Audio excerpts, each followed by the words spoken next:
एक हरी भरी वादी के बीचों बीच पहाड़ियों से घिरा रामपुर नाम का एक छोटा सा गांव था। वहां सूरज हमेशा थोड़ा ज्यादा चमकता था। उसकी सुनहरी किरणें उपजाऊ जमीन को नहलाती थीं। गेहूं और गन्ने के ऊंचे ऊंचे पौधों के बीच से अक्सर एक हल्की हवा बहती थी, जिसमें आम के खिलते हुए बागों की मीठी खुशबू होती थी। ये हवा अपने साथ दूर मंदिर से आती हल्की मीठी धुनें भी लाती थी, जो चिड़ियों की चहचहाहट और गांव के कुएं के पास खेलते बच्चों की खुशी भरी हंसी में मिल जाती थी। रामपुर में जिंदगी धीरे धीरे चलती थी, बदलते मौसम और कुदरत की ताल पर। गांव वाले सीधे साधे लोग थे। उनके दिल उस मिट्टी से जुड़े थे जिस पर वो खेती करते थे। आओ बेटा, जमीन हमारा इंतजार कर रही है। बहुत काम है और तुम्हारे नन्हे हाथ काम को हल्का कर सकते हैं। रामू, जो एक मेहनती किसान था, उसे मोहन नाम का एक बेटा मिला। लेकिन मोहन अपने पिता से बिल्कुल उल्टा था। जहां रामू को अपनी मेहनत के पसीने और धरती की देन में खुशी मिलती थी, वहीं मोहन को आलस और आराम करने में मजा आता था।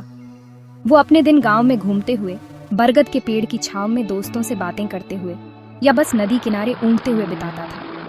वो अपने पिता की लगातार मेहनत को गर्व की बात नहीं, बल्कि एक थका देने वाला बोझ समझता था, जिससे वो हर हाल में बचना चाहता था। हर सुबह जब रामू खेतों में जाने के लिए तैयार होता, तो वो मोहन को प्यार से अपने साथ चलने के लिए मनाने की कोशिश करता। लेकिन मोहन अक्सर सोने का नाटक करता या कोई बहाना बना देता। उसका दिल खेती की कड़ी मेहनत के बिल्कुल खिलाफ था। वो अपने पिता का जमीन के साथ गहरा जुड़ाव नहीं समझता था और न ही उस मेहनत के फल की कद्र करता था जिससे उनका गुजारा चलता था। रामू भारी मन से अपने बेटे को देखता था।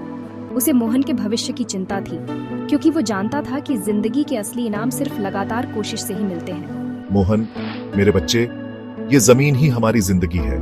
ये हमें खाना देती है, कपड़े देती है। इस पर काम करना सीखना, जीना सीखना है। लेकिन मोहन के कानों पर पिता की समझदारी की बातों का कोई असर नहीं होता था। एक सुबह रामपुर में सूरज तो उगा, लेकिन रामू नहीं उठा। एक अचानक आई बीमारी ने उसे जकड़ लिया था, जिससे वो कमजोर होकर बिस्तर पर पड़ गया। वो किसान जो हमेशा जोश से भरा रहता था, जिसके गानों से सुबह की हवा गूंजती थी, अब कमजोर पड़ा था। उसकी आवाज़ बस एक फुसफुसाहट बन गई थी। खेत जो उसकी जान थे, अब बिना देखभाल के पड़े थे।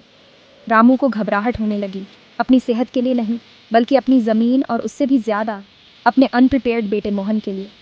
वो जानता था कि फसलों को लगातार देखभाल की ज़रूरत होती है और समय किसी का इंतज़ार नहीं करता है। मोहन अपने पिता को इतना बीमार देखकर एक ऐसा डर महसूस करने लगा जो उसने पहले कभी नहीं किया था। उसका रोज़ का बेफिक्र अंदाज गायब हो गया और उसकी जगह एक बढ़ती हुई बेचैनी ने ले ली। वो जिम्मेदारी जिससे वो सालों से बड़ी चालाकी से बचता आया था, अब सीधे उसके सामने खड़ी थी। उसने अपने पिता के थके हुए चेहरे को देखा। बीमारी से चिंता की लकीरें और गहरी हो गई थीं, और उसके अंदर एक नई अनजान सी फीलिंग जागने लगी, एक जिम्मेदारी का एहसास। अनमने मन से मोहन ने अपने पिता के औजार उठाए। वे उसके हाथों में भारी और अजीब लग रहे थे। वो खेतों की तरफ चला। उसके कदम झिझक रहे थे। सूरज, जिसका मज़ा वो आमतौर पर आरामदायक छांव से लेता था, अब बेरहमी से उसकी पीठ पर पड़ रहा था। हर काम पहाड़ जैसा लग रहा था। फसलों से घास निकालना कमर तोड़ देने वाला था, पौधों को पानी देना थका देता था, और हल चलाना एक ऐसी चुनौती थी जिससे वो हाँफ जाता और चिढ़ जाता था।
हमेशा सीख रहा था। जैसे जैसे हफ्ते महीनों में बदले, मोहन की लगातार कोशिशों का असर साफ दिखने लगा। खेत जिन्हें पहले अनदेखी का खतरा था, अब उसकी सच्ची लगन से लहलहा रहे थे। फसलें ऊंची और मजबूत हो गईं, उनका खिला हुआ हरा रंग उसकी मेहनत का सबूत था। गांव वाले जो कभी उसके आलस के बारे में कानाफूसी करते थे, अब उसके बदलाव की बातें तारीफ के साथ करते थे। मोहन को देखो, अब वो कितनी मेहनत करता है। हाँ, वो सच में बदल गया है, ये इंस्पायरिंग है। उन्होंने उसे दिन रात मेहनत करते देखा। उसकी जवानी की एनर्जी अब काम की चीजों में लग रही थी। रामू धीरे धीरे ताकत वापस पाते हुए अपने बेटे को बहुत गर्व और सुकून से देख रहा था। मेरे बेटे, तुमने मुझे बहुत प्राउड फील कराया है। जब फसल कटाई का समय आया तो खेतों में इतनी उपज हुई जितनी कई पिछले सालों में नहीं हुई थी। अनाज भरपूर था, सब्जियां बड़ी और हेल्थी थीं। शरीर की थकान तो अभी भी थी, लेकिन अब उसके साथ एक गहरी सुकून देने वाली खुशी थी। मैं आखिरकार समझ गया था, वो गहरी सेटिस्फैक्शन जिसके बारे में मेरे पिता हमेशा बात करते थे। सच्ची मेहनत से मिली कामयाबी का मीठा स्वाद। मोहन खेत पर लगन और नए जोश के साथ काम करता रहा। उसकी कोशिशों से उनके परिवार में खुशहाली और इज्जत आई। वो गांव के दूसरे नौजवानों के लिए एक मिसाल बन गया, बदलाव और मेहनत की ताकत का जीता जागता सबूत।